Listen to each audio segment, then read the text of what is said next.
Oke, selamat siang pebisnis kuliner yang sangat saya cintai. Seperti yang saya sampaikan kemarin, hari ini saya akan coba bagikan part kedua dari bagaimana kita mendapatkan banyak pelanggan dalam bisnis kuliner ya. Kemarin sudah saya sampaikan tentang bagaimana kita mengenalkan produk kita kepada customer, bagaimana kita membagikan sampling, dan bagaimana kita mendapatkan data serta memfollow up data tersebut ya. Nah, saat ini yang ingin saya sampaikan sama teman-teman semuanya adalah tentang rasa percaya diri ya, bahwa rasa percaya diri itu merupakan hal yang sangat penting dalam sebuah bisnis ya. Kenapa? Karena kalau kita tidak percaya diri, bagaimana orang lain percaya dengan kita ya. Sekali lagi, kalau kita aja tidak percaya sama diri kita, gimana orang lain mau percaya sama kita ya. Hal ini perlu saya sampaikan sama teman-teman, sebab dalam sebuah bisnis itu mental itu menjadi hal yang sangat utama. Kenapa? Dalam sebuah bisnis itu tidak semulus yang kita bayangkan. Artinya tidak mungkin kita ketika kita berbisnis langsung ujuk-ujuk sukses dan menjadi besar. Tentu ada halangan, tentu ada rintangan, dan tentu juga ada hal-hal baik besar atau kecil yang kita lalui. Nah, bagaimana kita menyikapinya? Ya, dengan mental yang kuat, bahwa sebuah halangan, sebuah rintangan itu akan selesai, akan hilang ketika kita melakukannya dengan tulus ikhlas dalam sebuah bisnis yang kita jalankan.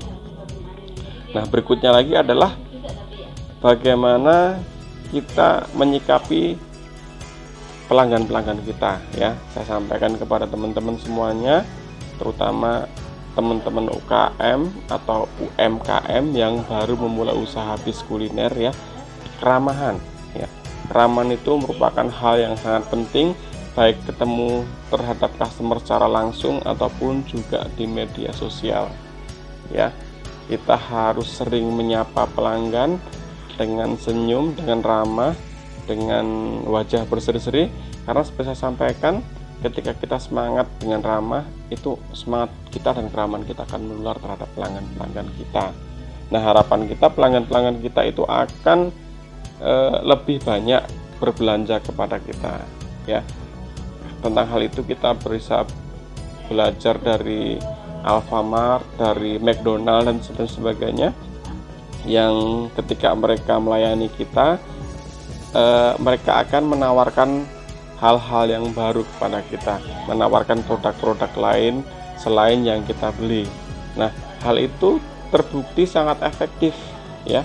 Dengan keramahan kita, contohnya misalnya kita menjual kue A dan kita masih ada dagangan kue B, kue C dan kue D, ya silakan kita tawarkan saat mereka bertransaksi dengan kita.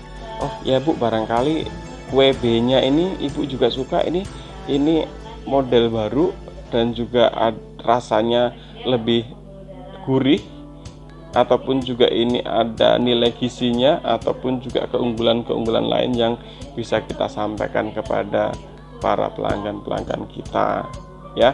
Itu akan bisa meningkatkan penjualan ya.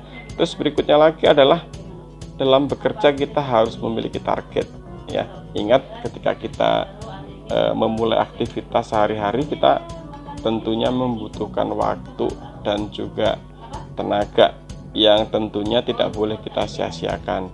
Artinya setiap langkah yang kita lakukan harus dengan sungguh-sungguh ya.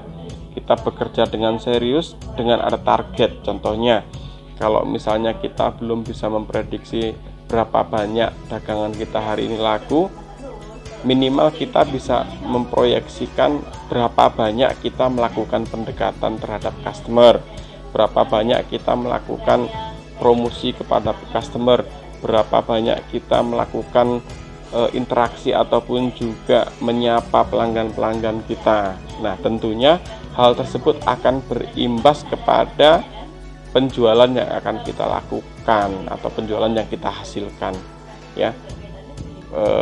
Tidak ada usaha yang sia-sia. Artinya ketika kita melakukan banyak penawaran, tentunya hasilnya pun juga akan banyak Tapi ketika kita malas-malasan, tentunya hasilnya pun juga kita tidak bisa berharap lebih dengan apa yang kita lakukan tadi, ya. Ya, oke teman-teman, mungkin cukup segini dulu ya apa yang saya sampaikan sama teman-teman sekalian, dan nanti akan kita sambung lagi dengan part ketiga ya. Jangan lupa saksikan lagi, dan saya berharap kesuksesan selalu berpihak terhadap teman-teman semuanya. Ingat, ketika kita keluar bekerja itu kita sudah memerlukan waktu dan tenaga ya. Jangan sampai sia-sia ya. Keluarga kita di rumah menunggu hasilnya. Jadi kalau kita hanya ingin sekedar santai-santai, ingin sekedar yang penting bekerja, ya saya rasa tidak tepat hal tersebut gitu. Tetap kita fokus target-target yang akan kita capai, dan juga impian-impian yang akan kita capai juga ya. Demikian saya sampaikan, terima kasih, salam sukses bisnis kuliner.